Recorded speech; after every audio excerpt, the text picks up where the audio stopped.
I'm Kinda Mardambe, and you're listening to the Press Plus One Canadian Film Podcast. Moon Point is the inaugural feature of the newly minted distribution company IndieCan Entertainment. Although the balance of this distributor's success does not weigh entirely on the shoulders of this romantic comedy, it is a springboard of things to come. Moon Point is the story of an ambitionless 23-year-old named Daryl who travels hundreds of miles in a wagon strapped to the back of an electric wheelchair. Femur, Daryl's best friend, plays chauffeur on the epic journey Daryl takes to only a few towns away in his attempt to connect with his grade school crush. Nick McKinley, Paula Brancati, and Kyle Mack star. This is the first full-length feature for director Sean Cisterna, who sat down with Press Plus One to discuss the process of making this Canadian independent film, being a part of IndieCan, and connecting with a younger Canadian audience. Sean, tell me how you got started with this film. Well, I think we started developing at the time that, Facebook first came into everybody's lives. So, as a guy, I was looking up all the my old friends from elementary school, and it sort of just clicked, where are these the friends that I used to grow up with, who I haven't seen for many years, and it started thinking about, those first crushes I had in grade 8 and or grade 6, 7, and 8, and then it sort of just worked with a writer, Rob Lazar, and developed a concept from there. Like, what if a guy sought out his old elementary school crush, and the trials and tribulations that character like that might have taken to get to that girl. You have this really fantastic thing that you're doing right now that you're posting on your YouTube channel about how the film came together. How long did it take for you to get the film up and running?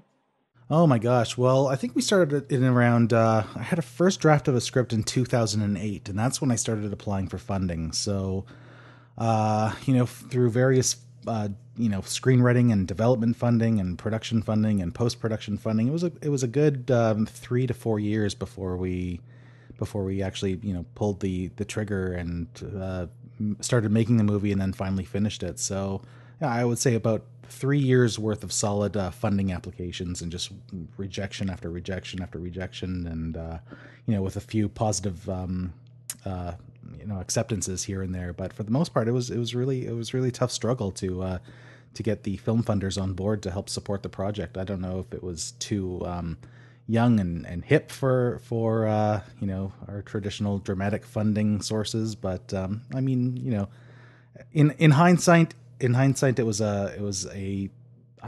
so happy that the film turned out the way it did, and we were able to do it on ourselves, all by ourselves, because it just goes to show that, if you invest the funds yourself and are responsible for your own investors and paying them back, then you put that much more passion into the project, and you treat it more like a business rather than just a casual money giveaway sort of thing from a government source. Something I noticed in the credits was that you had, is it Indiegogo as part of your, did you put part of, request some of the film to be funded on Indiegogo?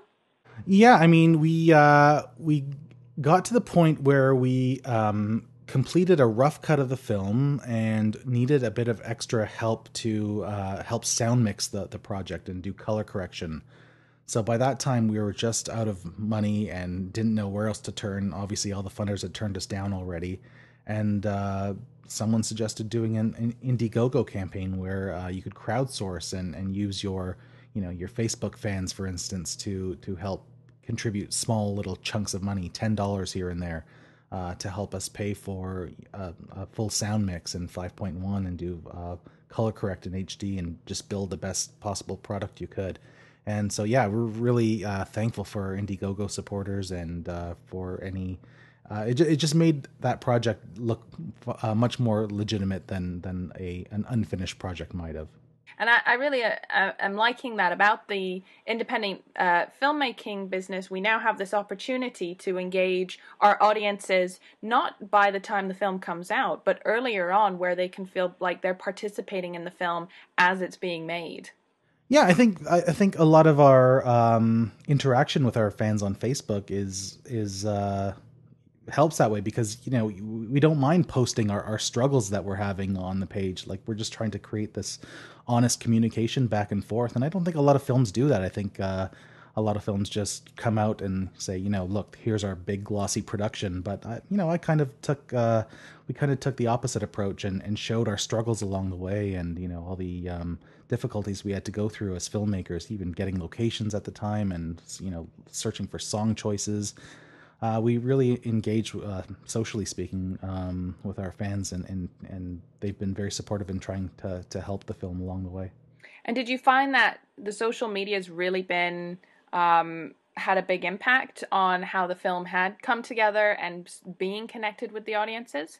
Most certainly, yeah. Anytime we ran into some sort of a struggle, there was always either a Twitter post or a Facebook post asking for help. And there's never been a short of interested fans or people out there in the online world wanting to just help us. Like, it's so rare just for people to offer help so quickly when a post goes up. So I mean, we were struggling with finding some song choices, for instance, and we had about 150 submissions right away, like within a week or two of posting that, and we actually licensed some songs from our Facebook fans, which is awesome. So now they're on a soundtrack with artists like City and Color and Spirit of the West, and there's all these independent artists peppered throughout the film that can use that towards their careers as well.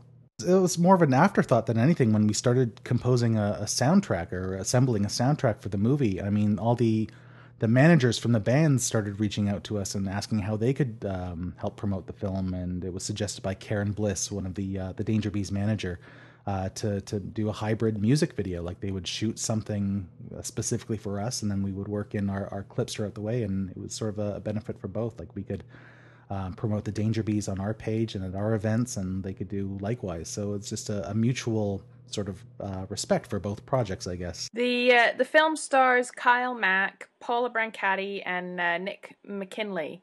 And these are pretty young, talented, incredible actors that you have compiled for your core performances.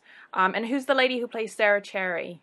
That's Kristen Gutowski. She was recommended by one of our other actors, Scott Yaffe. And Kristen came in and did an audition and sort of blew us all away. And we thought she was the perfect dream girl for our lead character, Daryl, to pine after for all these years. And, just spending, personal time with Kristen, you sort of get a sense of who she is on and off screen, and she's just a perfect character to want to go on this road trip and seek her out. Really, that's a tough part to play because you have to be immediately likable and right, and for a small portion of the film, like you have to kind of, because there's this whole backstory about Sarah Cherry, and it's like, oh, by the time you get there, it's like, well, she better be worth it, That was her struggle too. Yeah, when we first told her she got the role, like how she was worried that she wouldn't be likable enough, so she sort of struggled and rehearsed a lot with Nick, our actor who plays Daryl, and just tried to create some sort of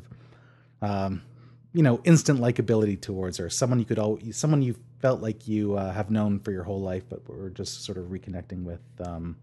For a brief period of time, and the two did well together. The scene at the end where they come together is one of our favorites in the entire film. I think all the cast and crew really loved that moment when they finally reconnected at the end. And tell me about the kind of three lead characters, actors, how they came to the project, and what was the set like? Was it a lot of fun to do? I mean, I can't imagine a large portion of this film is being sat in a wheelbarrow or in a wagon at the back. I can't imagine how comfortable that would be. So give us a little bit about kind of that side of it.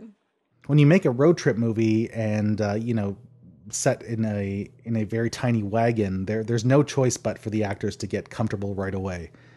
They were literally on day one stuck in this tiny wagon together, being pulled by an electric scooter, and the three bonded like almost immediately. I had worked with Paula before on a kids show about 10 years ago called Ricky's Room, and have kept in touch with her throughout the years and watched her career develop. And then, it was just a matter of finding the two leads. That was pretty much our big casting session, just to find the two lead boys. We auditioned for a couple of days, and after countless hours, we decided on Nick and Kyle to team up with Paula. And their chemistry. We went out that night after we offered them the roles, and hung out at a local pub and talked about the film. And their chemistry was so apparent, like right from the start. It was a clique that instantly connected and wanted to form this bond. And I think the excitement of doing a road trip movie is that you get to experience these odd things along the way. And actually, our crew went to different towns across Ontario, and the actors didn't know where we were going and hadn't seen the locations until we actually got there. So it was nice to see them actually react to each location. Their characters react to each location because, as an actor, they're seeing it for the first time as we show up there on set. So, a bit of reality mimicking the script, or other way around. Sorry. Something that's really kind of blown my mind a little bit is that this was done on a Canon SD or 7D. A Canon 7D, yeah. I mean, it's a little tiny camera that you can get at Future Shop and Best Buy, and it shoots on memory cards, and it's sort of the go-to camera for indie filmmaking now. I mean, digital SLRs, these little handheld cameras, can shoot at such high quality and with such resolution that when you blow up to the theatrical level, it holds its ground against what used to be 35 millimeter, which nobody is shooting on anymore because film has recently died. Yeah, I mean, it's such a low cost, high quality way of making feature films, and that was the only choice for us at the time when we were filming. Tell me a little bit about integrating the animation, because what I thought was really fantastic about that was you didn't do a whole lot. You just did enough to make it a little bit more of the personality of Moon Point. So tell me a little bit about integrating that in animation. Right. I think that was an afterthought as well. I mean, we knew that Daryl had this traumatic experience as a kid around Valentine's Day, so we always wanted these Valentine cutouts to play a big part in the film. So I think they sort of sprinkle in every time Daryl interacts with Sarah, whether it be as a kid or as an adult. We really wanted a visual symbol to highlight Daryl's emotion, and to do it via Valentine's Day cutout seemed like a nice match. Having this reach a younger audience is a very interesting challenge you may have taken on. I don't know how much you realize that, but I mean, really, Canadian films are not that directed towards getting in a younger audience. So how do you think that's going to factor in to this film?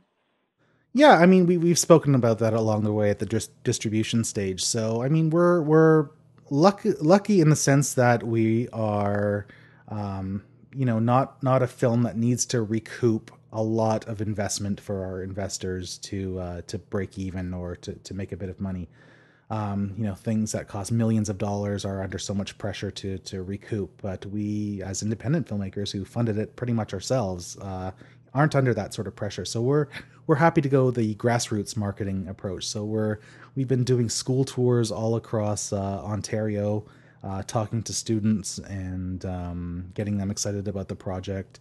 And we're starting to reach out to universities now that we're getting closer to the release, and other high school media classes, and getting them involved. So it's really, there's a certain amount of toll it takes on a filmmaker to actually reach out and physically get to these places and interact with an audience. But it was a challenge we were happy we're undertaking. Just to reach out to potential theater ticket buyers and talk to them directly and invite them to the screening directly. It's something that a lot of indie filmmakers have to do these days. Will you be touring with the film? We are going to start touring with the film and hitting up high schools. We've already been invited to 7 or 8 different high schools across Ontario just to screen our film. And yeah, I mean, we're not limited to any sort of specific traditional model of releasing our film. If we are going to If a school is going to pay us to come and talk about the film and screen the film, then that's just revenue that can be counted towards our box office total. I think we need to, as Canadian filmmakers, think outside the box in our distribution model and get the film out there whichever way works for paying audiences. I mean, we can't rely on traditional methods, as I'm sure everybody knows these days. DVD is going down and theatrical attendance is going down. So we are reaching out specifically to certain groups and targeting them, and we're going to show them a great time. This is kind of an exciting new endeavor because this is the first feature film that the new distribution company Indie Can Entertainment has picked up and is distributing. So can you talk to me a little bit about that? Yes, I mean, let's see. Avi Fettergreen, our executive producer on the film, was so happy with the way the film turned out that he opened his own distribution company just to get the film out there. I mean, we knew we were going to have a difficult time with the major distributors in the country, so we thought rather than get lost in their shuffle, we would do it ourselves and make a bigger splash that way by doing publicity stunts, for instance, that are coming up in the next couple of weeks, and anything to sort of get the word out there that we might have been hindered with by a bigger distributor. Avi is a very outside the box thinker and loves a challenge, and having Moonpoint on as his first theatrical distribution endeavor is quite an honor. How can audiences get connected with the film? How can they find out if it's coming to their local area? Is it on the website? Will you keep the website updated? Yeah, the website is frequently updated, but we're pretty much posting daily on our Facebook page. So facebook.com/moonpointmovie, and on our Twitter feed, our handle is @moonpointmovie. And yeah, I mean, we have 6 administrators from the film constantly posting updates and interesting articles and release screening dates. And like I said, Avi and his distribution company are going to get us in markets all across Ontario and hopefully Canada in the coming year. And as independent filmmakers, we're going to travel with the film, interact with audiences, and generally show everybody a great time. And we're no holds barred. We'll answer any questions, sort of thing.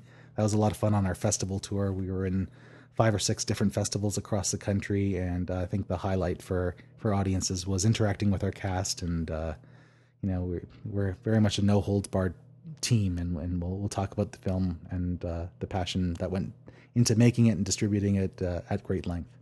Fantastic. Awesome. Well, I know I thoroughly enjoyed the film, and I'm really looking forward to seeing that audiences connect with it, particularly Canadian audiences, because I really think this kind of, it's a very exciting, grand gesture that Daryl does, but on a really small scale. He's only got a few towns to get over, and I just keep thinking, like if he had more hitchhiking experience, he could get there a whole lot quicker.